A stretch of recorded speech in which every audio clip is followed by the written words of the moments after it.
Kopya ng National Expenditure Program para sa 2026 National Budget isusumite ngayong hapon sa Senado. Ang kasama natin sa balitang yan si Rajuman Conde Bata.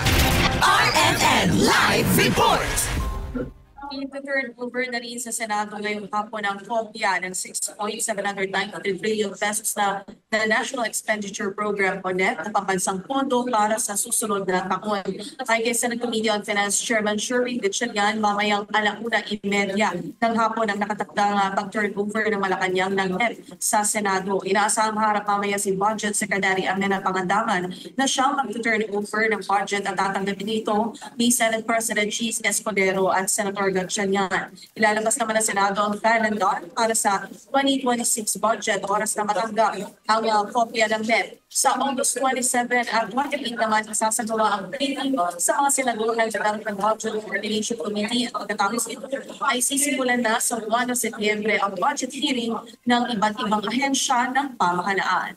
Kasama mo sa DZXL RMN Manila, Rajuman Conde Bata, RMN.